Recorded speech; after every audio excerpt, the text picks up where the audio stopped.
ท่านทั้งหลายเกิดมาทำอะไรเกิดมาทำไมจึงเกิดคำว่าทุกข์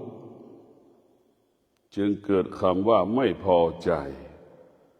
แทบทุกวันความทุกข์เป็นสิ่งที่เราไม่ต้องการแต่เราก็อยู่กับความทุกข์ทุกวันความทุกข์เป็นสิ่งที่เราไม่ต้องการแต่เราก็สร้างความทุกข์ให้เกิดขึ้นกับชีวิตเราทุกวันความทุกข์เป็นสิ่งที่เราไม่ต้องการแต่เราก็ไม่ได้คิดที่จะออกจากความทุกข์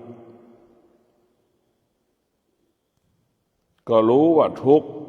เป็นผู้เบียดเบียนชีวิตของเรารู้ว่าความทุกข์ผู้เบียดเบียนทรัพย์สมบัติของเราความทุกข์ทั้งหลายมันไม่เที่ยงเราทุกข์เพราะเราเข้าไปยึดติดทุกข์เกิดก็ยึดติดในทุกข์สุขเกิดก็ยึดติดในสุขพอใจเกิดขึ้นก็ไปยึดติดไม่พอใจเกิดขึ้นก็ไปยึดติดชีวิตเราจึงติดอยู่ใต้อำนาจอุปาทานชีวิตของเราตกอยู่ใต้อำนาจเวทนาไอ้ความรู้สึกทั้งหลายมันไปก่อให้เกิดคำว่าความสุขความทุกข์หากเราไม่มีความรู้สึกใดๆสุขไม่มีทุกข์ไม่มีสุขไม่เกิดทุกข์ไม่เกิดเหมือนดั่งทารกแรกเกิดทารกแรกเกิดมันไม่มีเวทนามันไม่รู้สึกใดๆทั้งสิ้นหิวมันก็ไม่รู้ทารกแรกเกิด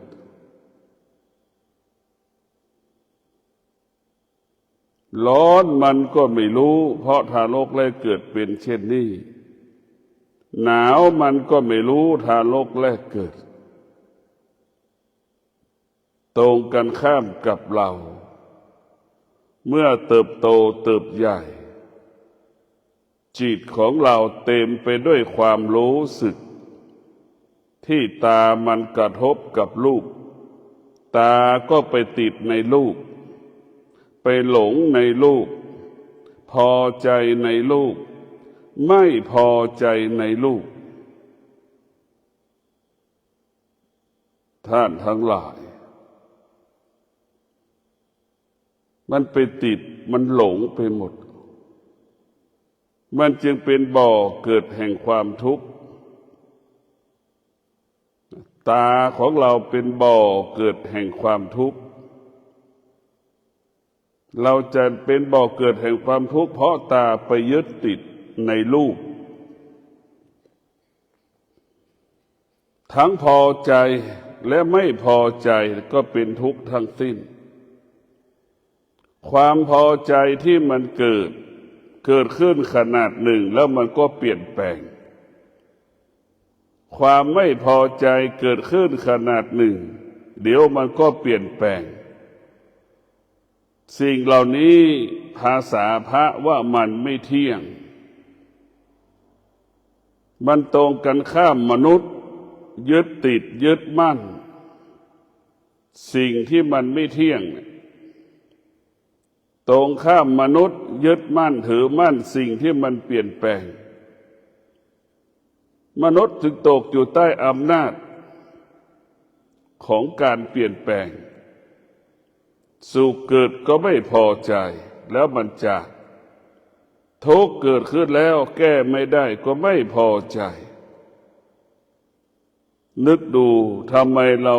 สภาวะจิตเราเป็นเช่นนี้จิตเราก็ตกอยู่ใต้อำนาจสองคำสุขกับทุกข์ เพราะจิตเราเป็นจิตที่ไม่รู้เมื่อจิตไม่รู้จิตก็ติดในสุขในทุกข์เมื่อจิตไม่รู้จิตก็ไม่สามารถออกจากสุขออกจากทุกข์นั้นได้จิตของเรามันเป็นอวิชชาอวิชชาก็คือตัวไม่รู้ที่มันเกิดขึ้นอยู่ที่ตามันอยู่ที่ตาของเรามันเหมือนเด็กเก็บหมดทุกอย่างเด็ก1 ขวบ2 ขวบ3 ขวบมันเก็บหมดอะไรอยู่ที่ใกล้มันก็เก็บมันก็ถือมันก็จับหมดมันพอใจมันก็จับทุกสิ่งทุกอย่างเก็บทุกสิ่งทุกอย่างมันไม่พอใจมันก็ทิ้งหมดทุกสิ่งทุกอย่างดีกว่าช่างไม่ดีกว่าช่างมันก็ละมันก็ทิ้งจิตไม่รู้จิตมันไม่รู้มันก็ไปยึดติดทุกสิ่งทุกอย่างเหมือนเราทุกวันนี้เราไปยึดติดในสิ่งต่างๆพวกเราทั้งหลายความทุกข์ไม่ได้เกิดจากการที่เรามีทรัพย์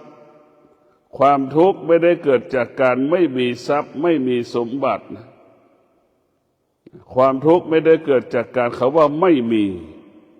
สิ่งนั้นไม่มีสิ่งนี้ฉันจึงเป็นทุกข์มันไม่ใช่ความทุกข์เกิดจากอวิชชาคือการไม่รู้ความไม่รู้ของเราความสุขก็ไม่ได้เกิดจากเรามีสิ่งนั้นเรามีสิ่งนี้เราจึงมีความสุขมันก็ไม่ใช่พวกเราทั้งหลายเราจะสังพิจารณาดูว่าสุขก็ดีทุกข์ก็ดีมันปรากฏทุกชั่วโมงมันปรากฏทุกลมหายใจ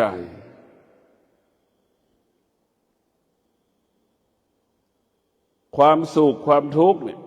มันเป็นเวทนาและอุปาทานทั้งเวทนาความรู้สึกอุปาทานเราเข้าไปยึดติดในความรู้สึกเรียกว่าอุปาทานเปรียบเสมือนกาวเวทนาเปรียบเสมือนหนูติดกาวมันจึงทำให้เราเกิดความทุกข์ออกไม่ได้เหมือนเราเกิดมาเป็นมนุษย์เราก็หลงในการเป็นมนุษย์ไปยึดติดในการเป็นมนุษย์ไปยึดติดในการเป็นมนุษย์พวกเราทั้งหลายความทุกข์เป็นสิ่งที่เราไม่พึงปรารถนาแต่เราก็สร้างความทุกข์ให้กับตัวเองทุกวันความทุกข์เป็นสิ่งที่เราไม่พึงปรารถนาแต่เราก็อยู่กับความทุกข์ทุกวันเราไม่เคยคิดที่จะออกจากความทุกข์ไม่เคยคิดที่จะแก้ความทุกข์ที่มันเกิดขึ้นกับชีวิตของเราไปนึกถึงเด็ก10 ขวบมันทุกข์เราอายุ60 70ก็ทุกข์อย่างเด็ก10 ขวบเราหวังว่าเราเกษียณอายุแล้วเราจะสุขสบายมันก็ไม่ใช่ตอนที่เราทำงานเราก็คิดว่าทำงานหนักมันจึงทุกข์พอเราว่างงานไม่มีเราว่างงานเราเกษียณอายุแล้วเราไม่ทำงานเราคิดว่ามันจะสุขสบายมันก็ไม่ใช่อีกพวกเราทั้งหลายถ้าสภาวะจิตของเรามีแต่อวิชชาครอบงำปกปิดบังเราจะไม่เห็นความจริงไม่รู้เรื่องความจริงของชีวิตเราจำเป็นต้องนั่งสมาธิเพื่อให้จิตสงบเพื่อให้กายสงบ เมื่อกายสงบจิตสงบเราก็จะเห็นความจริงของอวิชชาเห็นความจริงสิ่งที่มันไม่รู้มันปกปิดเรามันปกปิดเรานะเช่นวันนั้นในอดีตเราก็เป็นหนุ่มเป็นสาวเช่นเราไปติดหลงในว่าไปหลงภรรยาของเราวันนั้นในอดีตเมื่อ60 ปีก่อนเราไปหลงในภรรยาของเราภรรยาก็หลงในสามีของเราเมื่อ60 ปี50 ปีก่อนเนี่ยเราไปติดกันแล้วหลงอย่างนั้นแหละมาบัดนี้เราก็ดูนี่สิ่งเดียวกันนะเราไม่หลงแต่เราไปยึดติดอีกแหละไปยึดติดเป็นสามีไปยึดติดเป็นภรรยาก็ไปหวงกันอีกไปยึดติดก็เกิดเขาบอกไปยึดติดอีกก็หวงกันอีกก็เป็นทุกข์อีกเราพิจารณาว่าความว่าไม่เที่ยงคำว่าไม่เที่ยงหรือสิ่งที่มันเปลี่ยนแปลงไม่ใช่ความจริงร่างกายของเราเนี่ยมันเปลี่ยนแปลงทุกวันหรือมันแก่โดยไม่รู้สึกตัวแก่โดยไม่รู้สึกตัวเราจะทำความไม่ดีมันก็สะสมสั่งสมเหมือนเราแก่โดยไม่รู้สึกตัวนั่นแหละเช่นเดียวกันเราทำความดีที่เราทำเนี่ยมันก็สะสมสั่งสมดังความแก่ที่เราไม่รู้โดยไม่รู้สึกตัวเห็นไหมความดีที่เราทำมันก็สะสมสั่งสมเหมือนความแก่ความไม่ดีที่เราทำก็สะสมสั่งสมดังที่เราแก่โดยไม่รู้สึกตัวดีที่เราทำมันก็เกิดมันก็ได้เพราะฉะนั้นความดีของพระพุทธเจ้าก็คือสติสติเป็นแก่นแห่งความดีเรามีสติเราก็รู้ว่ามันร้อนเมื่อเรามีสติรู้ว่าร้อนเราก็ออกจากสิ่งที่มันร้อนดังเช่นเราสัมผัสกับแสงแดดที่มันร้อนนี่เรามีสติรู้ว่ามันร้อนเราก็ไปอยู่ในร่มเราขาดสติเราก็ไม่รู้ว่ามันร้อนเหมือนคนบ้าอยู่กลางแสงแดดนั่นคือเขาขาดสติเขาเป็นผู้ไม่รู้เขาก็อยู่กลางแจ้งกลางแดดร้อนบางแดดมันก็อยู่ตรงนั้นแหละเดินวกไปวนมาเดินวกไปวนมาอยู่สภาพกลางแดดนั่นคนขาดสติคนที่ขาดสติก็เหมือนคนที่ไปยึดติดในรูปไปยึดติดในเสียงไปยึดติดในกลิ่นไปยึดติดในรสชาติไปยึดติดในกายในจิตของตนเองและบุคคลอื่นๆพวกเราทั้งหลายเรามีสติที่จะถอดถอนสิ่งที่เป็นธรรมชาติออกไปจากจิตของเราเรามีสติเราจะถอดถอนสิ่งที่เป็นธรรมชาติความคิดเราจะต้องหยุดมันเหมือนเราไปปลูกเหมือนเราจะปลูกทำสวนน่ะเมื่อเราจะทำสวนปลูกสวนเราจะต้องถางหญ้าก่อนความคิดเราเปรียบเสมือนหญ้าถ้าเราไม่ถางหญ้าความคิดมันก็ต้นไม้ใบไม้มันก็แพร่เชื้อไปไม่มีวันจบสิ้นเราจะเป็นต้องถอนธรรมชาติออกจากจิตความคิดเป็นธรรมชาติเราจะต้องหยุดความรู้สึกก็เป็นธรรมชาติเราจะต้องถอนมันไปแล้วว่าเราจะต้องถอนออกจากความรู้สึกถอนความคิดออกจากกายออกจากจิตเราความรู้สึกจึงเป็นบ่อเกิดแห่งความทุกข์ความคิดเป็นบ่อเกิดแห่งความทุกข์ชีวิตเราก็วกไปวนมาเป็นอย่างนี้แหละ เรารู้แล้วว่าตาเป็นเหตุให้เกิดความทุกข์เรารู้แล้วว่าหูของเรานี่เป็นเหตุให้เกิดความทุกข์หูของเราเป็นเหตุให้เกิดความทุกข์จมูกของเราก็เป็นเหตุให้เกิดความทุกข์ลิ้นของเราก็เป็นเหตุให้เกิดความทุกข์กายของเราก็เป็นเหตุให้เกิดความทุกข์จิตของเราก็เป็นเหตุให้เกิดความทุกข์ความทุกข์เกิดขึ้นที่ไหนความสุขก็เกิดขึ้นที่นั่นเช่นเดียวกันความทุกข์เกิดขึ้นณที่ใดความสุขก็เกิดขึ้นณที่นั่นมันก็บ่งบอกว่าสุขเกิดขึ้นทุกข์เกิดขึ้นที่ตาสุขก็เกิดขึ้นที่ตาทุกข์เกิดขึ้นที่หูสุขมันก็เกิดขึ้นที่หูอีกทุกข์มันเกิดขึ้นที่จมูกสุขมันก็เกิดที่จมูกอีกทุกข์เกิดขึ้นที่ลิ้นสุขมันก็เกิดขึ้นที่ลิ้นอีกเพราะนั้นสิ่งที่พอใจสิ่งที่เราไม่พอใจมันเกิดขึ้นที่เดียวกันหมดไม่สามารถแยกแยะได้มันเกิดขึ้นที่เดียวกันเหมือนมนุษย์เกิดมาเนี่ยเกิดจากกิเลสเกิดจากตัณหาเกิดจากราคะของผู้เป็นพ่อเป็นแม่เกิดจากตัณหาราคะเกิดจากความอยากของพ่อของแม่มนุษย์จึงเป็นลูกของกิเลสกิเลสจึงเป็นพ่อเป็นแม่ของมนุษย์มนุษย์จึงเป็นสายพันธุ์กิเลสสายเลือดกิเลสมนุษย์จึงว่ายากสอนยากมนุษย์จึงมีเหตุจึงมีผลมีข้ออ้างมีข้อแก้ตัวเราจะมานั่งสมาธิมีข้ออ้างมีข้อแก้ตัว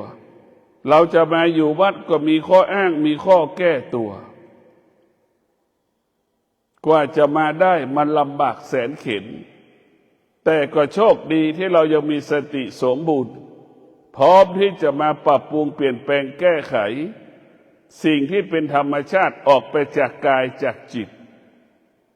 สุขก็เป็นธรรมชาติทุกข์ก็เป็นธรรมชาติความอยากก็เป็นธรรมชาติมันเป็นปกติของมันเป็นธรรมดาของมันการปฏิบัติธรรมของเราการประพฤติธรรมของเราเรามาเรียนรู้เรื่องธรรมเพื่อจะอยู่เหนือธรรมชาติเพื่อจะอยู่เหนือธรรมชาติ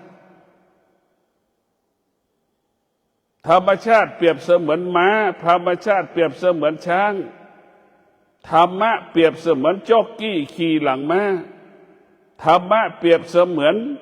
ควานช้างที่นั่งคอช้างนะเรียกว่าธรรมะเป็นผู้กำกับควบคุมธรรมชาติธรรมชาติคือม้าธรรมชาติคือช้างธรรมะก็คือช้าง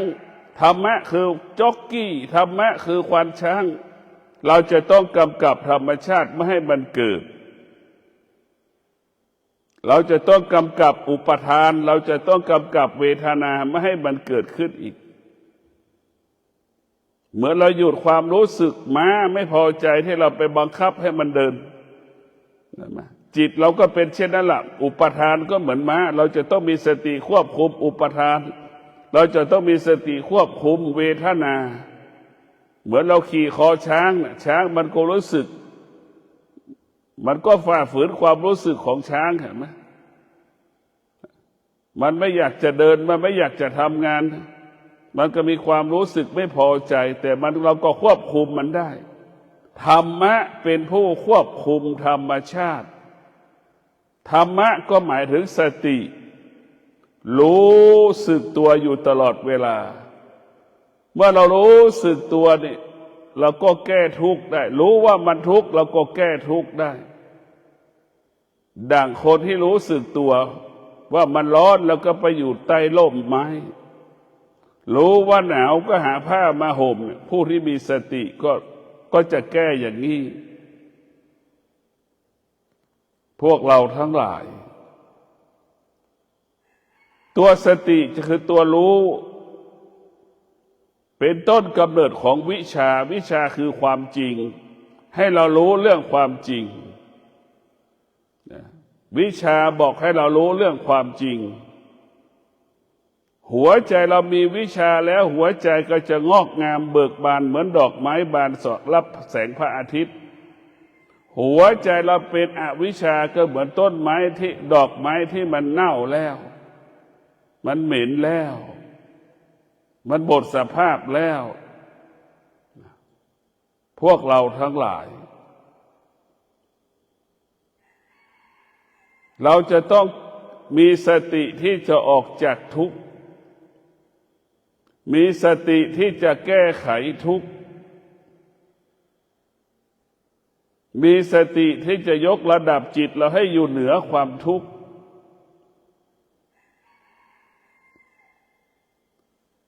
ทุกข์ทั้งหลายมันปรากฏเกิดขึ้นที่ตาที่หูจมูกลิ้นกายใจ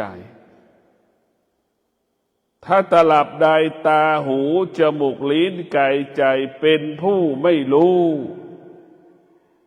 ตาหูจมูกลิ้นกายใจเป็นผู้ไม่รู้เราก็จะทุกข์มันก็เกิดขึ้นที่ตาสัมผัสเกิดขึ้นที่หูมันเวียนอย่างนี้ไปตลอดเวลาไปเกิดขึ้นที่จมูกมันจะเวียนอย่างนี้แหละเหมือนเราอ่านหนังสือเรามีความสุขกับการอ่านหนังสือพอคนรอบข้างส่งเสียงดังมากระทบที่หูเห็นไหมมันเกิดอาการสำแดงอาการไม่พอใจเห็นไหมนี่แหละมันเป็นอย่างนี้แหละนี่แหละคือมันทำให้เรามันเวียนว่ายตายเกิดอย่างเราฟังเพลงอยู่กำลังสนุกสนานฟังเพลงกำลังมีความสุขเอาอีกแล้วกลิ่นเหม็นมาซุกจมูกอีกแล้วเห็นไหมพวกเราทั้งหลายกลิ่นเหม็นมาทบจมูกอีกไอ้ความสุขเกิดจากการฟังเพลงก็หายอีกเห็นไหมนี่แหละมันเวียนว่ายตายเกิดเป็นอย่างนี้แหละเดี๋ยวตาจากตามันก็มาหูจากหูมันก็มาจมูกสัมผัสกับกลิ่นเราฟังเพลงอย่างดีกลิ่นเหม็นเราก็สะเทือนใจกลิ่นหอมก็สะเทือนใจเมื่อเราได้กินอาหารก็อยากกินอาหารอีกแล้วกระทบจมูกมันก็เป็นอย่างนี้ของมันเรียกว่าอายตนะเนี่ยมันหลอกเราให้อยู่ภายใต้เดี๋ยวตาก็หลอกเราหูก็หลอกเราจมูกก็หลอกเราลิ้นก็หลอกเราตกอยู่ทุกวันนี้เราตกอยู่ใต้อายตนะที่เป็นผู้ไม่รู้เมื่อมันเป็นผู้ไม่รู้มันจึงปฏิเสธหรือต้อนรับสิ่งที่มันไม่รู้ปรากฏทางตาหูจมูกลิ้นกายใจคนเราจึงทุกข์จนอายุ70-80เห็นไหมเพราะมันไม่ตามันเป็นผู้ไม่รู้หูมันเป็นผู้ไม่รู้จมูกเป็นผู้ไม่รู้มันจึงเป็นทุกข์ทรมานลำบากเรามานั่งสมาธิเราภาวนาเพื่อจะให้หูเราเป็นจะให้ตาเราเป็นผู้รู้ให้หูเราเป็นผู้รู้จมูกเราเป็นผู้รู้ลิ้นเราเป็นผู้รู้กายเราเป็นผู้รู้จิตเราเป็นผู้รู้ตาเห็นรูปเราจะไม่ยึดติดชอบใจไม่ชอบใจหูไปสัมผัสกับเสียงชอบใจไม่ชอบใจเราก็ไม่เข้าไปยึดติดในจิตเป็นผู้รู้ตาเป็นผู้รู้หูเป็นผู้รู้จะไม่ยึดติดในเสียงที่ชอบใจและไม่ชอบใจจมูกสัมผัสกับกลิ่นเราก็ไม่ยึดติดสิ่งที่ชอบใจไม่ชอบใจลิ้นสัมผัสกับรสชาติอาหารผลไม้น้ำสารพัดน้ำและผลไม้สารพัดผลไม้เราก็ไม่ยึดติดชอบใจไม่ชอบใจกายเราสัมผัสก็ของแข็งของร้อนของอ่อนของนิ่มเราก็ไม่เข้าไปยึดติดจิตเราสัมผัสกับธรรมารมณ์ทั้งหลายเราก็ไม่เข้าไปยึดติดเราจะอยู่เหนือมันเมื่อเราอยู่เหนือสิ่งที่พอใจไม่พอใจสุขไม่มีทุกข์ไม่มีสุขไม่มีทุกข์เพราะเราไม่เข้าไปยึดติด สิ่งที่พอใจและไม่พอใจท่านทั้งหลายเมื่อเราไม่ยึดติดสิ่งที่พอใจไม่พอใจเนี่ยมันสุขก็ไม่มีทุกข์ก็ไม่มีมันจึงเกิดคำว่าว่างจุดมันว่างเป็นเช่นนั้น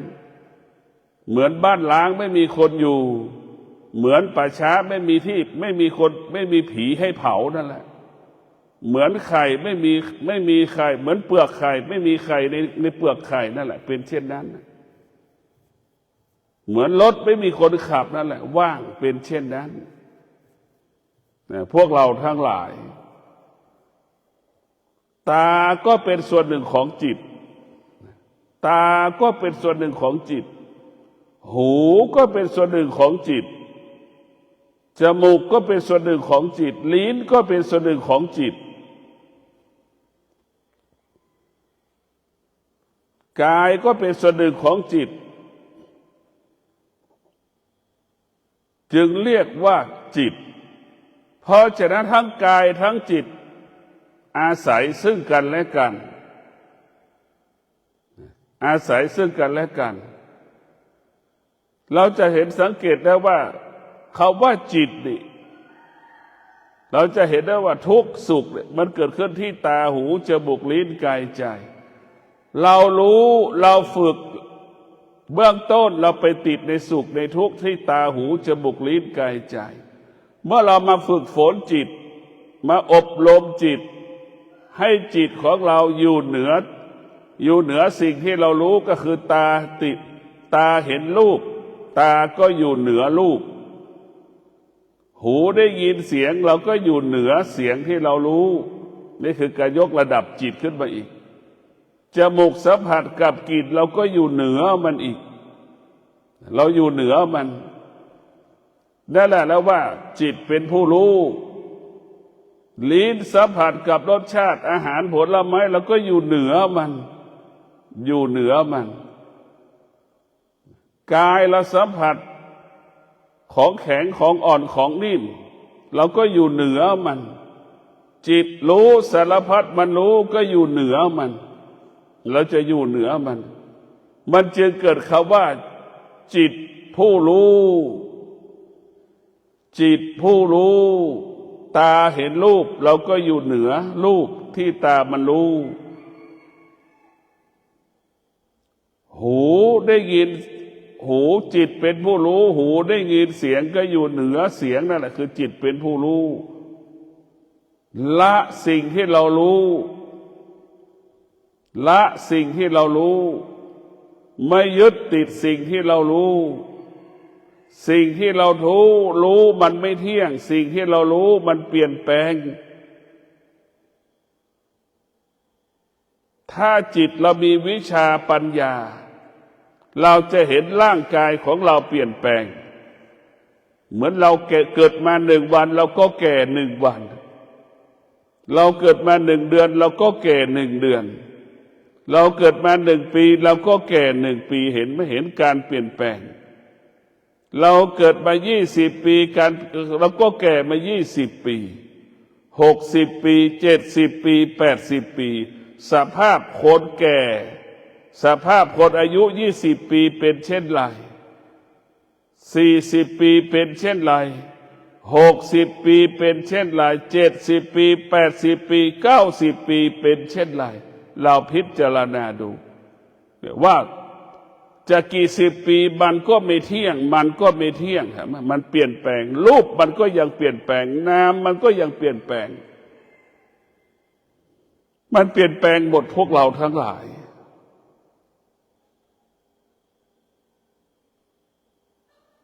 ร่างกายของเรานี่แหละร่างกายของเราเป็นบ่อเกิดแห่งธรรมะร่างกายของเราเป็นบ่อเกิดแห่งธรรมะธรรมะที่แท้จริงเกิดจากกายของเรา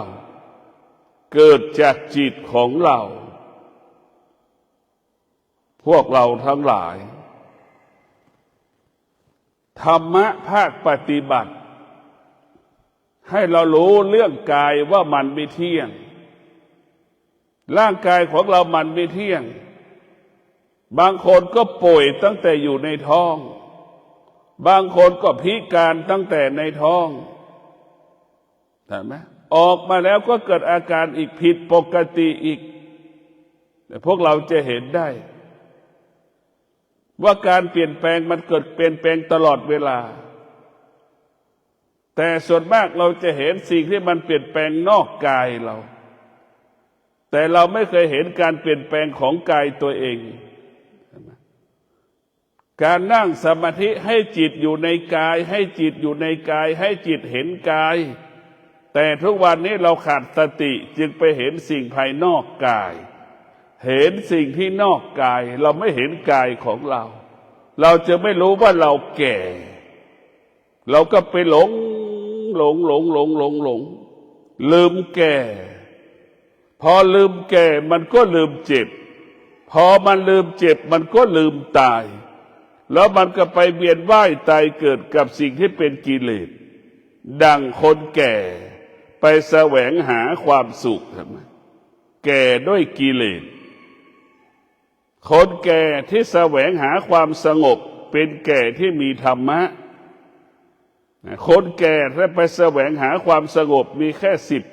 10%ส่วนมากแก่จะไปแสวงหาความสุขความสุขเป็นเรื่องของกิเลสความสงบเป็นเรื่องของธรรมะความสุขเป็นผู้เบียดเบียนชีวิตและทรัพย์สินของเราความสงบเป็นผู้ปกป้องชีวิตทรัพย์สินของเราความสงบเป็นผู้พัฒนากายพัฒนาจิตของเราในท่านทั้งหลายเราจะรู้เลยว่าความสงบมันเหมือนยาบำรุงกำลังยาอายุวัฒนะสงบมากเท่าไหร่สุขภาพเราดีมากเท่านั้นตรงกันข้ามกังวลใจทุกข์ใจมากเท่าไหร่ทำลายสุขภาพมากเท่านั้นพวกเราจะเห็นได้สองอาการหงายกับคว่ำ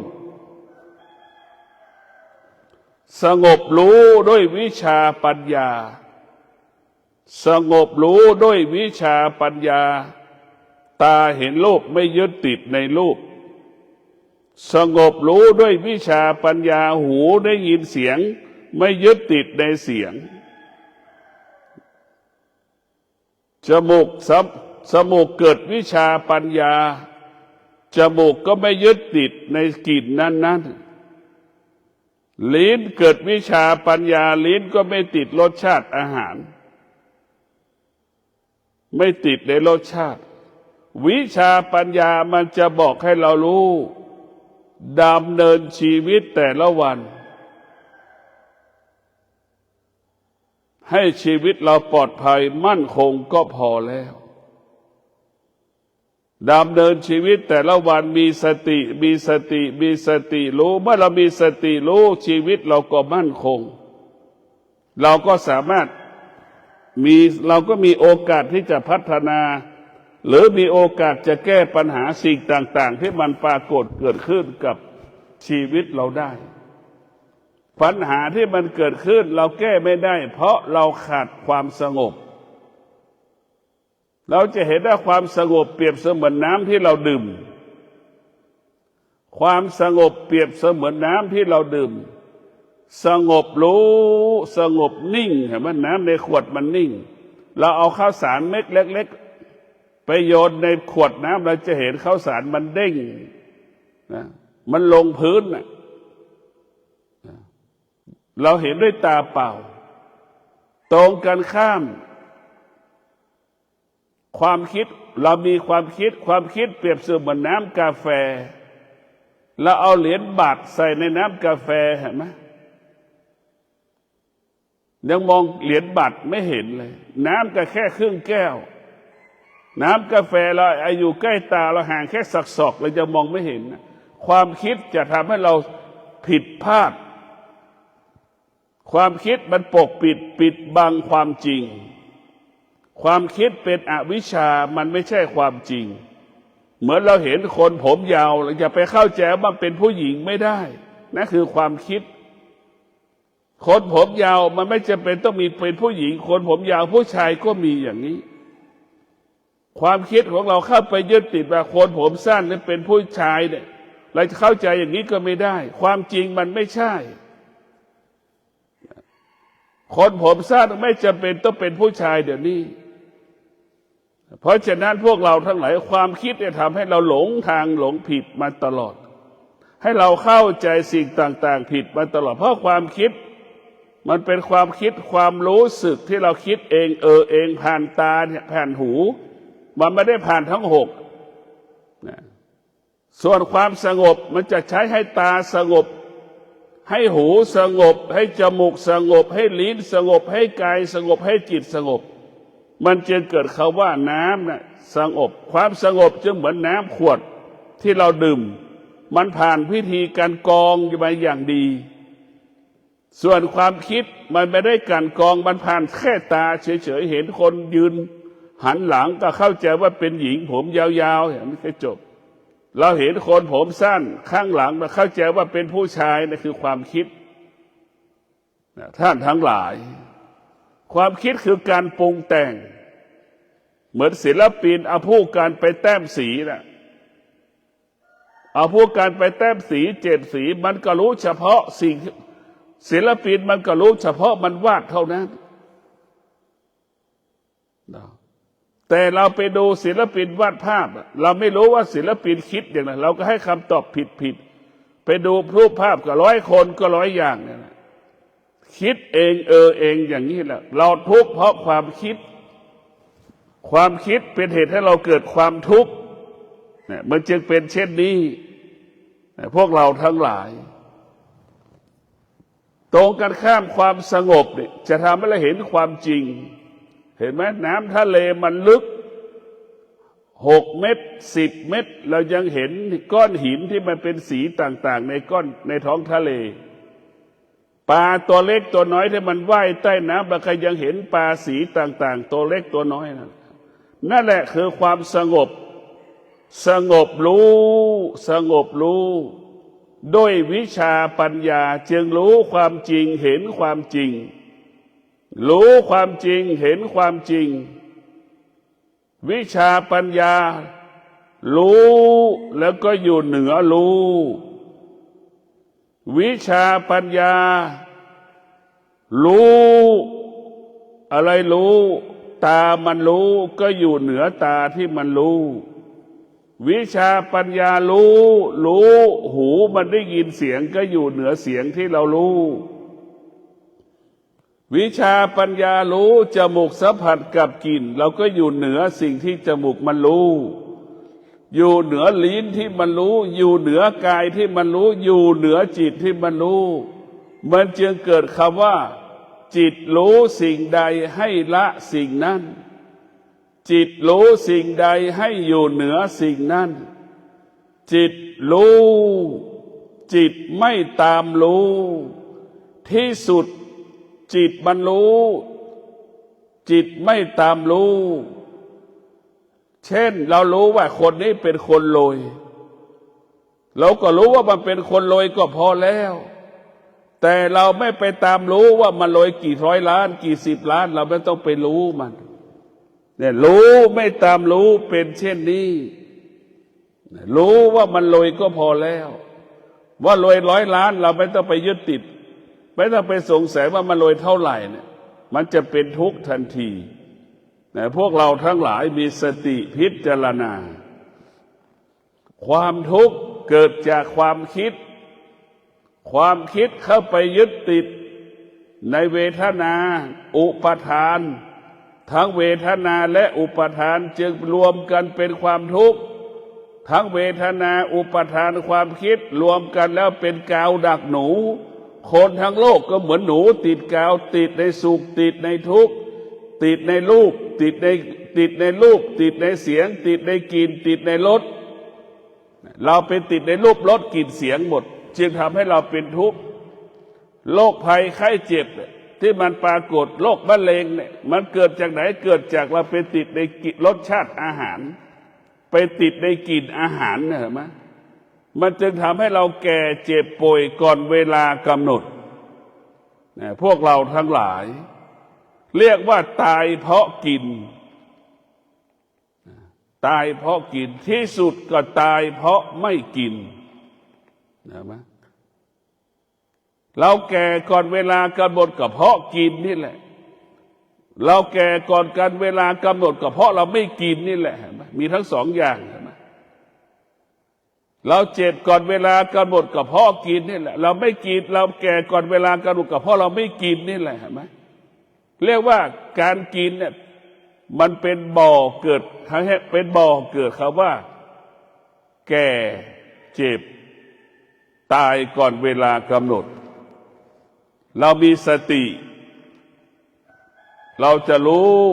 เรามีสติเรารู้ปรับปรุงเปลี่ยนแปลงแก้ไข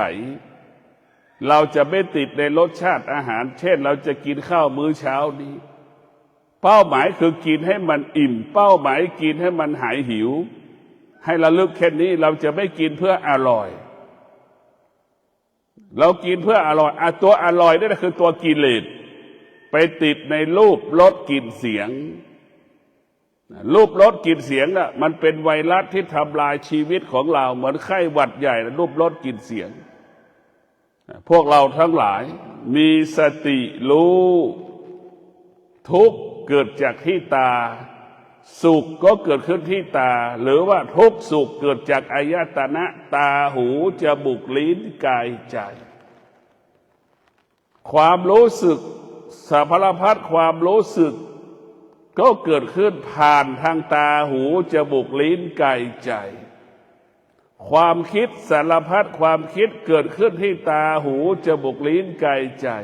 อาศัยตาหูจมูกลิ้นกายใจเป็นทางผ่านเรามานั่งสมาธิมาฝึกฝนจิตให้จิตเป็นผู้รู้ให้จิตเราเป็นผู้รู้เราจะอยู่เหนือตารู้อยู่เหนือหูที่มันรู้อยู่เหนือจมูกที่มันรู้อยู่เหนือลิ้นที่มันรู้อยู่เหนือกายที่มันรู้อยู่เหนือจิตที่เรารู้มันจะเกิดคำว่ารู้แล้วก็อยู่เหนือสิ่งที่เรารู้สิ่งที่เรารู้มันไม่มีค่าไม่มีราคาไม่มีความหมายใดๆขอความสุขสวัสดีจงเกิดแก่ท่านทั้งหลายขอให้ท่านทั้งหลายเป็นผู้รู้เป็นผู้รู้รู้ด้วยวิชาปัญญารู้ความจริงละความจริงรู้ความจริงอยู่เหนือความจริงจิตมันก็สบายกายมันก็สบายจิตก็สงบใจก็สงบรู้ความจริงละความจริง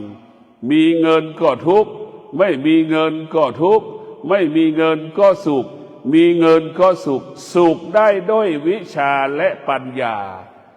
สุขด้วยวิชาปัญญาสุขสงบนิ่งเหมือนกลิ่นดอกไม้จากต้นมากระทบจมูกนั่นแหละสุขด้วยวิชาปัญญา